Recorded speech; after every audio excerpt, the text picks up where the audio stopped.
जीने में रस। अगर हम अपने जीने में रस पैदा करना चाहते हैं, हमें चाहते हैं हमारे जीवन में रस हो, एक आनंद हो, तो पहले हमें अपने होने के रस को पहचानना होगा। जीने का रस हमारे होने के रस पर निर्भर है। ये जीवन का खेल हमारे होने पर निर्भर है। इसलिए सबसे ज़्यादा जोर देना है अगर, तो अपने होने पर दें। अपनी असली सत्ता को पहचानें, अपने सत्य को पहचानें, और आप खुद जानेंगे कि कैसे हमारा जीना हमारे होने से निकलता है। अगर हमारे जीवन में उलझने हैं, परेशानियां हैं, तो हमें तलाशना होगा अपने भीतर, कहाँ पर हम स्टक हुए हैं, कहाँ पर हमने अपनी पहचानें बना ली हैं, किन यादों में हम उलझ गए हैं, किन चिंताओं में हम फंसे हुए हैं। हमारे होने से ही हमारा जीना निकलता है। इस बात को जितना जल्दी हो सके अपने गहरे में ले जाएं। इस बात को अपने भीतर घर कर जाने दें। आज इस वीडियो में हम यही बात करेंगे, ये छोटी सी बात जिस पर खड़ा है हमारे जीवन का सारा खेल। और अगर हम ये सोचते हैं कि हम अपने होने को जानते हैं, तो दोबारा निरीक्षण करें, देखें क्या है मेरा होना। हमने तो शरीर और अपनी कोई पहचान बना रखी है अपने मन में।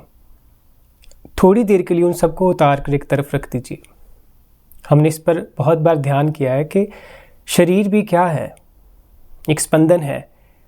आप अपने एक्सपीरियंस में जब आएंगे, आप देखेंगे शरीर भी एक स्पंदन है, विचार भी एक मूवमेंट्स है, बादलों की तरह। अगर मैं इनके साथ अपना तादाद थोड़ी देर के लिए ना जोड़ूं, तो मैं क्या बचता हूं? एक खालीपन सा।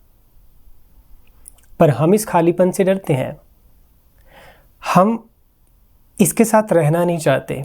आप थोड़ी देर रहें, इस खालीपन का स्वाद लें। ये खालीपन में ठहरते ठहरते आप देखेंगे कि एक अजीब सी, एक अलग सी शांति आप में उभरने लगती है। आप अपने होने को वक्त कहाँ देते हैं? हम जब भी अपने बारे में जानने की कोशिश करते हैं, हम या तो बुक्स पढ़ने लग जाते हैं या और बड़ी बातों में उलझ जाते हैं। हम एक छोटा सा काम नहीं करते कि क्या मैं हूँ वास्तव में। अगर मैं विचारों के बिना ठहर जाऊं, क्या हूं मैं विचारों के बिना? हम डरते हैं। हम विचारों के बिना, हम किसी कामों के बिना रह नहीं सकते, थोड़ी देर के लिए भी नहीं।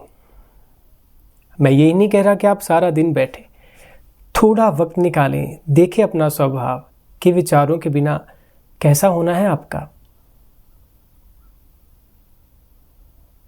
अब यहां पर एक और दौड़ शुरू हो जाती है, विचारों को सप्रेस करने की। विचार तो खत्म नहीं होते।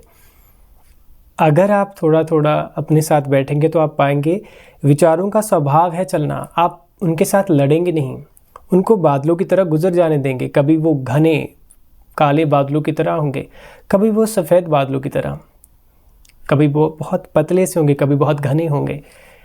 ये उनका स्वभाव। जब आप उनको ऐसे देखेंगे, उनके स्वभाव के अनुसार इंटरफेयर नहीं करेंगे, तो वो गुजर जाएंगे। अगर वो उठे हैं तो उनका गुजरना भी होगा। उन लम्हों में कभी आप देखेंगे अपना स्वरूप खाली, बिल्कुल नीले आकाश की तरह। आप खुद को परिभाषित नहीं कर सकते तब। जैसे आप बादलों को देख रहे होंगे, उसी तरह अपने शरीर का स्पंदन भी महसूस करें। क्यों? ताकि आप अपने आप को शरीर ना समझ बैठे। थोड़ा ये वाला अभ्यास अपने जीवन में उतारिए, अपने होने में ठहरिए। जैसे जैसे आप करेंगे, अपने होने का सच्चा रस है जो, वो आपको महसूस होना शुरू होगा। आपकी मौज है वहाँ, आप वहाँ मौज में ही हैं। और उसी सच्ची मौज से इस जीवन का सच्चा मज़ा जिया जा सकता है। जिसे अभी हम मज़े कहते हैं, उन पर दोबारा निरीक्षण करने की ज़रूरत है हमें। लेकिन इससे बेहतर यही होगा कि हम अपने सच्चे होने की ओर आए। क्योंकि वहां पर आकर ही आप सच्ची दृष्टि के साथ इन सब चीजों को देख सकते हैं। नहीं तो मन के तल पर बहुत से भेद हैं और उन भेदों में हम अपनी ऊर्जा को नष्ट कर देते हैं। तो आज बस इसी बात को समझें, इसी बात पर चिंतन करें कि मेरा होना क्या है और अपने होने के रस को पहचानें। वहां से ही जीने का रस पैदा होता है, जीवन में रस आता है। आज के लिए बस इतना ही। धन्यवाद।